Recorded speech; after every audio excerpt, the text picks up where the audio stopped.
Hello, everyone, and welcome on in to a special episode of Husker Happenings. I am your host, Gavin Adelman.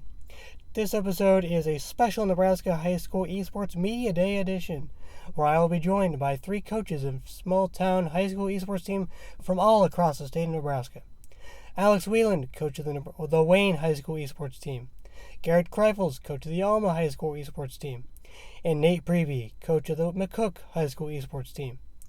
I talked with each of them about their stories, what got them into esports coaching, as well as some background into their teams, and how they're feeling going into the Nebraska Spring Esports State Tournament, which runs from April 17th through the 18th on the campus of Doane University in Crete, Nebraska. Now let's get started.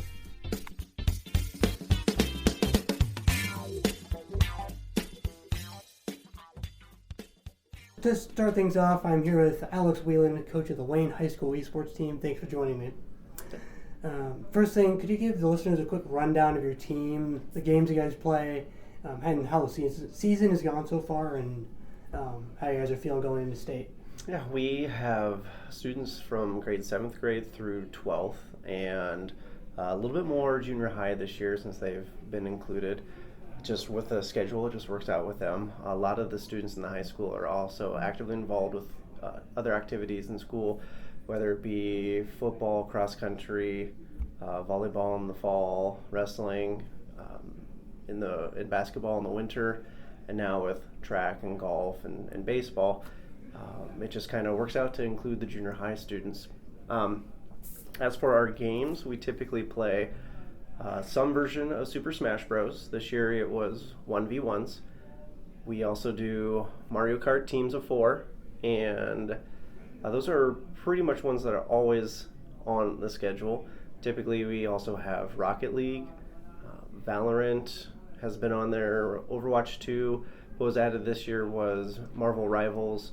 We're doing a separate game with League of Legends, and the main thing that we go with is the Nebraska, the NSESA, and then the League of Legends is just kind of a group of us that just are doing that for fun. And then next up, how did you get into esports and video games? So with the esports, there was no one at our school that was the faculty sponsor.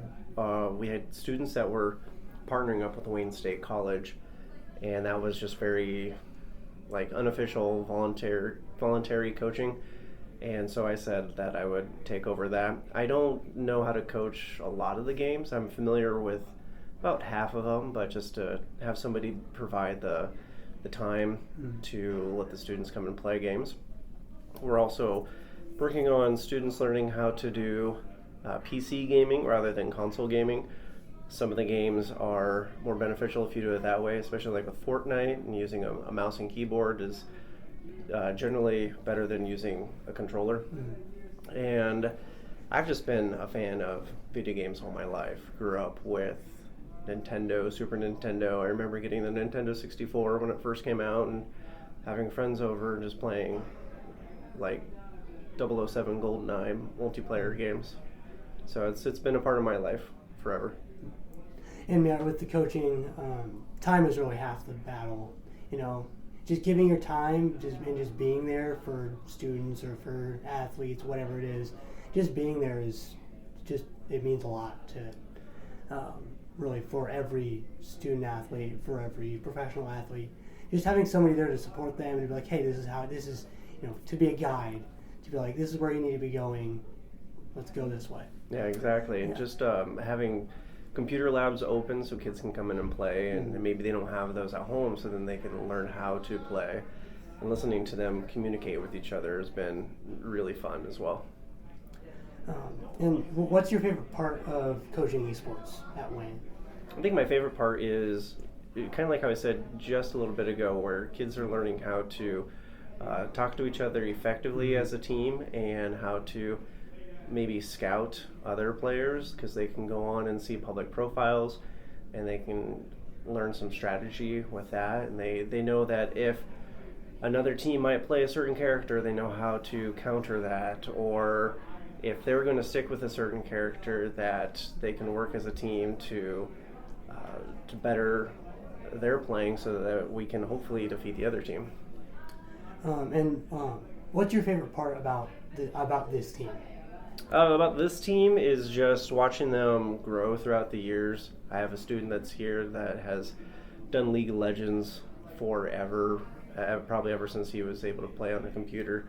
And just watching him play and how he has gone from a player to basically a coach, because he is taking in the 7th and 8th graders that are on our team and teaching them how to do many different kinds of strategies and just getting them used to playing online.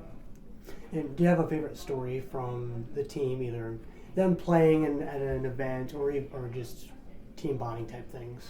Yeah, there was 2 years ago, one of the times that we won League of Legends for our state, and one student was about a second away from getting a pentakill, and then a teammate took the kill from him, and they just were kind of blowing up on each other, but like in a very teammate kind of a way. They weren't anger or anything.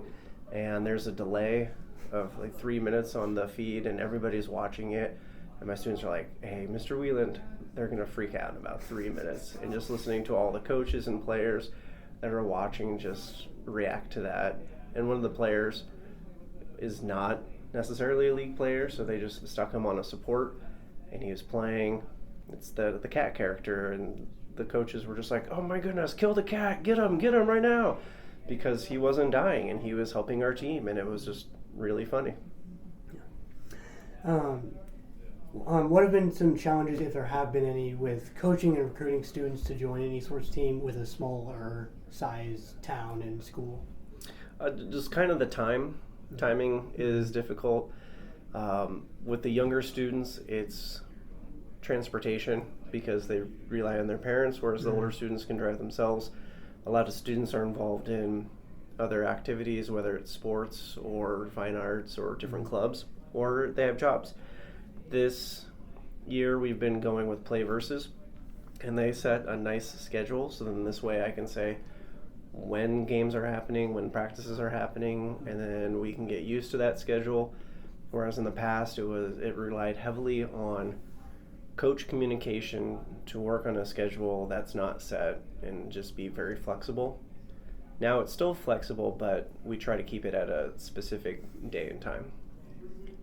And then being a kind of smaller school, how do you go about balancing your schedule between teaching and coaching? That's a really difficult part. This year I've asked another faculty member to kind of help out, because my main job is the band teacher for 5th grade through 12th grade, and I need to have time after school to meet with especially the very young kids in 5th and 6th grade, just to work on those fundamentals, or to work on solos for auditioning for honor bands or contests. And it's been very difficult to work on that while providing time for practices, and at the same time having competitions against other schools, and then trying to schedule all of that. And so having the other person around on specific days of the week, has helped immensely. Yeah, and fun fact, I actually used to be music education here at the university, and then I switched to sports media a couple years ago. Now I'm graduating in May, so. It takes a lot of time. Yeah, like I loved it. It's what I thought I wanted to do, and then when I got to the classes, I was like, this isn't exactly what I want to do, and then I went a different direction. I still play saxophone. I'm in the Cornhusker marching band and the pep band, so. Oh, good. I have a student that's in the marching band this year, Silas Ibarra, flute or piccolo player. Yeah. Let's see. And then I'll finish here with a non-esports related question. What are some of your favorite hobbies? I'm going to sound like kind of an old guy now, and I was forced to take up golf because a couple of friends of mine do that, and they said, you're going to do a scramble golf tournament with us, and now I do that for fun, and it's just kind of I'm not good at it, but it's fun to get outside and not do other things that maybe you should be doing because of responsibilities, but it's a nice way to relax and just kind of hang out with friends. And now I take my children out and we have fun with it.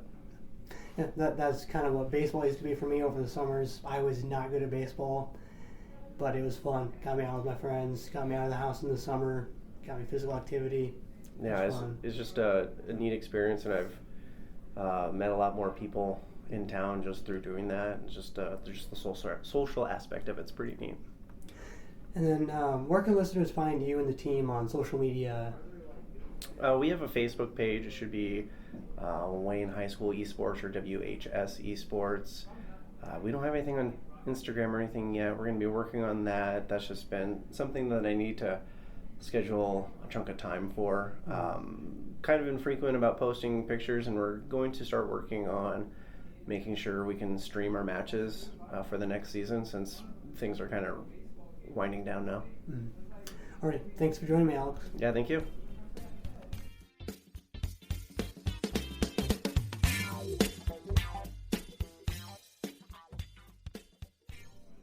Now joining me is McCook High School Esports coach Nate Prevey. Thanks for joining me. Yeah, thanks for having me. First thing, could you give the listeners a quick rundown of the team, games played, and how the season's gone so far? Yeah, our team, we are actually very senior heavy this year, so we're going to have some rebuilding years the next couple of years. We have a few young, promising players that have been playing with our seniors, and one of our Fortnite players actually won state as a freshman last year, and I would argue is probably our best player on that team last year, and he returned this year to get runner-up. But we play, in the spring, we play Fortnite, we play Valorant, Mario Kart, and right now Hearthstone. That Hearthstone spot changes out almost every year, and we have a different game there. We played it a couple years ago, and now it's back into rotation. Our fall sports, we play Super Smash Brothers. That's been kind of one of our highly competitive games. We've had pretty good players come out of that program.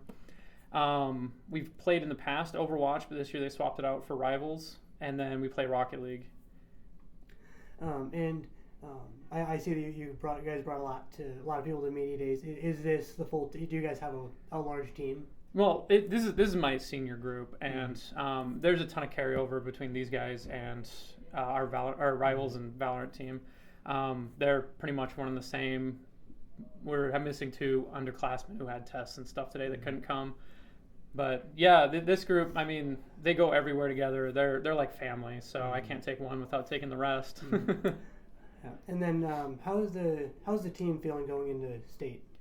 Really good, actually. We've only lost to the first seed, Platteview. When we played them, we had to play one of our subs, and it was his first year on the team. And no discredit to him, he's a heck of a player and fills that role really well when you need it. But we weren't 100%, and that was week 1. And I feel like right now, if we're able to play them, I think the game would be highly competitive. I mean, we lost 10-13, so it was pretty close for the whole game. So I think we have a really good shot this year going to the state. And then next up, how did you get into esports in video games? Myself, actually, I played some competitive games, but it was mostly like Call of Duty and Halo and stuff like that, and it was more of a casual sense growing up. But our principal actually pulled me aside and said, "Hey, I got some kids that want to play in competitive sports," and I went, "Heck yeah." I come from a traditional sports background. I was a 3-sport athlete. I don't look it anymore, but I used to be. So I did cross country, basketball, track, and I used some of my basketball knowledge and team setting to kind of push that into it. And then I did a ton of research on what professional scene looks like and what coaches are doing, and just trying to figure out. A lot of what I do is just trying to help them with their mindset and communication goals. And then how is the kind of teaching and coaching balance time-wise work out for you? I'm actually a network administrator for our school system. I'm not a teacher. And I mean, I only really have to worry about it after schools on Tuesdays and Thursdays, so it's not terrible. Sometimes there are conflicts, but luckily we have enough staff within my department that we just try to make things work and balance things out there. It does cause a little bit of strain, with all that extra time at home. And I say that's probably where the most difficult balance is, because you're taking time away from your family.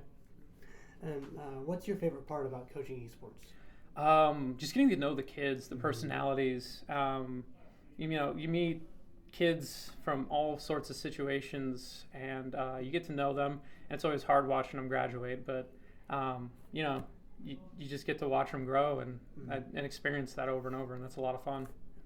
And is that kind of your favorite part about the team, kind of the togetherness and how they are as a just group? Yeah, definitely. I mean, if you've never been to McCook, it's a tiny town. Well, I wouldn't say tiny. We're 7,000 people strong, but we're pretty isolated, and so everyone in town knows each other, and we form pretty strong bonds.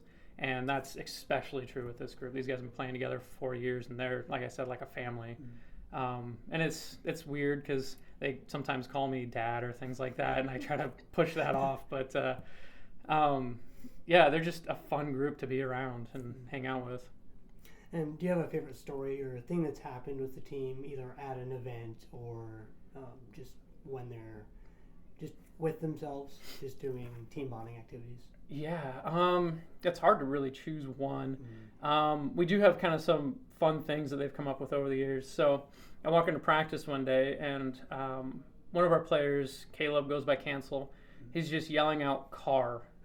I'm like, "Car? Why are we yelling out car?" And we're playing Overwatch, and I'm trying to figure this out. And the only thing I can think of is the character Diva in the game has a Porsche skin. And so I'm like, that's the only instance I could think of. And sure enough, I walk by, and he's got the Porsche skin. He's just pointing at the screen going, "Car, car." And now, over the last 3 years, before every game, you'll hear it yelled at practices. They'll just yell "car." And it's even turned into an acronym. The C in car stands for Caleb, and then we just fill in the rest with whatever nonsense. And yeah, it's one of those things that we use to kind of just relax ourselves, and it's very unique to this group. And then what are some challenges being kind of isolated and, as you said, when coaching and recruiting students to play esports? I wouldn't say we have too many issues recruiting players other than just the size of school. We have people that are mixed in all sorts of activities, and we're a very active school. So it's hard to share time with some students, and sometimes they have to make a tough decision between a sport like track, where practices can go late and you're gonna miss a lot of time, and doing esports, and I hate to make those decisions because I was an athlete myself. And that part is tough. The other part is schools out here in the East, they don't have to travel as far to go to competitions, and out in Omaha and Lincoln here, they have a ton of locals and things like that you can do for the competitive scenes. We have really good Super Smash players that can make it to maybe 1 or 2 locals a year, where those guys are playing weekly. And so the level of competition for them is a lot lower outside of online play. How have you seen the esports team at McCook grow? I mean, there's a ton of interest always. Being in an isolated area, that's how most of the kids in our school socializes, online in some form, mostly gaming.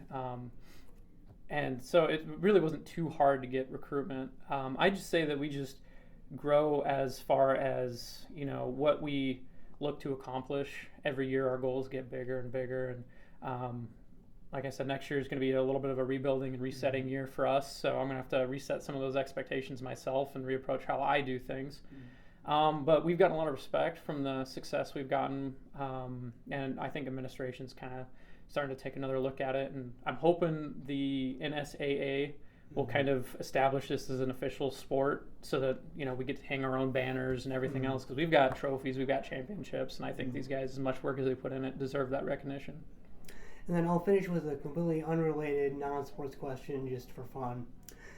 If you could move anywhere and live there for free for forever, you don't have to pay rent or anything, where would you live and why? Oh man, that's a tough question. I would say, as far as my family goes, I'm exactly where I want to be. My wife is from McCook. I'm from McCook. We knew our parents are there. That's why we settled there. It'd be hard to give up that life, but if we could go anywhere, probably somewhere coastal, somewhere warm. I don't really have a specific place in mind. I do enjoy the Atlantic and the Caribbean, so maybe somewhere around there. And then where can the listeners find you and the team on social media? We have a YouTube channel, Cook Bison Esports on YouTube. Right now, that's our only social media channel. It's something we're looking to grow, hopefully with a student manager at some point. All right. Thanks for joining me, Nate. Yeah, thank you.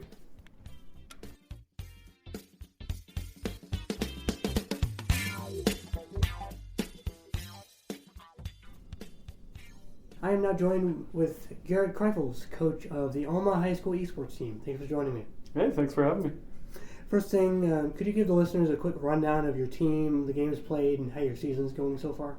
Sure, we're a small team. We're Division 4, that's Class D, almost Class C. We play a lot of Smash, Marvel Rivals. We've done Mario Kart in the past, other games. We kind of rotate through the strengths of our kids. We're a small school, so we run 7-12. We've got a lot of interested junior high as we're building the program, so it just continues to build. And how's your team feeling going into state? Well, we don't have a state because we don't play for that league. It's a regional. Sadly, I don't think we're going to quite make playoffs. If we clutch this last one, we might, but that's okay. And then next up, how did you get into esports in video games? Personally, I played a lot of esports. In high school, I got injured and was unable to play any sports or anything of that nature.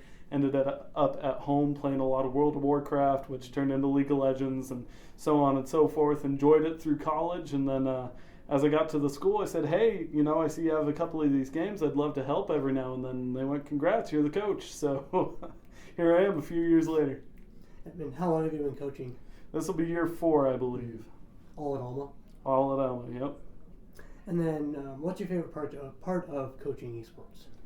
Probably seeing the player growth. It's high school sports. We're not going to see great and marvelous things, but you get to see them grow. You get to see them get better. The mental, the attitude, and how much they care, and that's super cool to watch.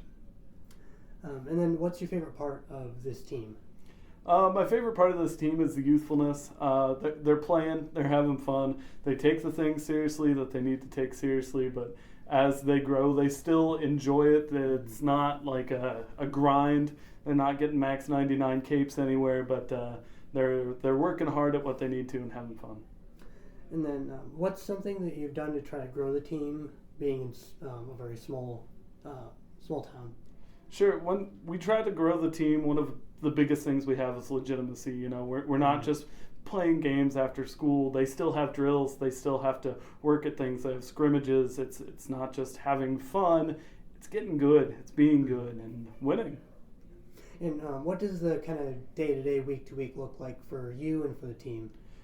Typically, we would run a Monday through Thursday schedule. Monday, Tuesday is going to be full practice. Wednesday, Thursday usually has a game of some sort on it, along with some practice.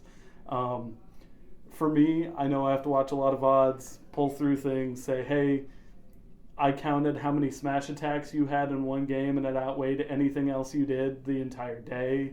Let's work on that. So, grueling through a lot of the video. And then how have you seen the esports team at Alma grow? The team at Alma has grown. I took over a team that was a little bit here, there, everywhere. One thing that's happened in the last 4 years is we've established a core group. Mm-hmm. They're growing the people around them. They're growing themselves. It's a lot easier when you're not having transfer, but you get one set of kids for 4 years. That's a big deal. In a very perfect world where nothing goes wrong, where do you see the team in 10 years?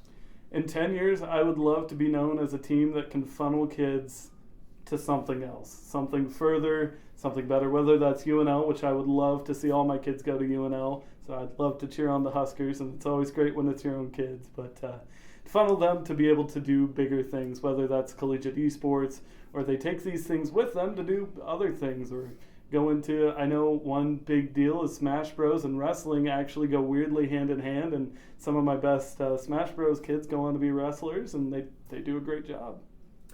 And then I'll finish with a few non-esports related questions. Sure. First off, what are some of your hobbies? All of my hobbies have to be productive for me to enjoy them. I do enjoy music, a lot of woodworking. I know my wife is the one-act coach, so I get to build everything for them, whether I like it or not. Luckily, I like it, so a lot of hands-on, a lot of productive. And when you say music, is that listening, making? Making, helping, teaching. I help with a lot of band programs. I long-term substitute teach for quite a few music programs, so that's been fun and good. Anything from playing tuba to playing bass in country bands, I love it. Do you have a favorite instrument you play? Bass guitar. That's my love. If you could live anywhere for free, you could just move there, live there. You don't have to pay rent, mortgage. You don't have to pay to go there. If you could live anywhere for completely free, where would you live and why? Man, if I could put 15 miles of corn or something else like that between me and a good-sized city, and like outside of Lincoln or something, that'd be great. Where it's close enough where we could do esports, do all these fun things. Walmart isn't quite an hour away anymore, but I still get to live outside of town. If you could have dinner with any one person or any three people, dead, alive, fictional, who would they be and why? Oh man, that is difficult.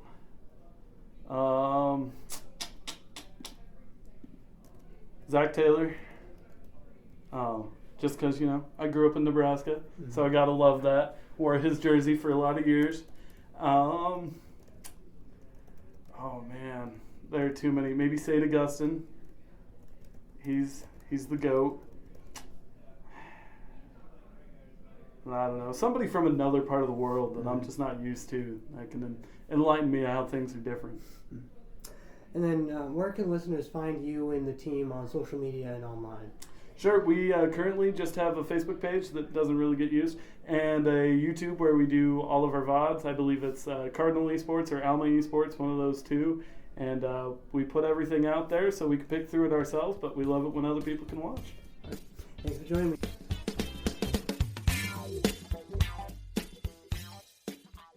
This has been a special Nebraska High School Esports Media Day edition of Husker Happenings.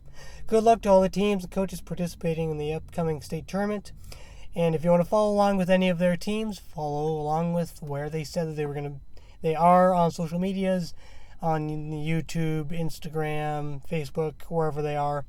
And you can follow along with me and interact with the podcast at Husker Happenings Pod on Instagram. Thanks for listening, and always remember to stay happening.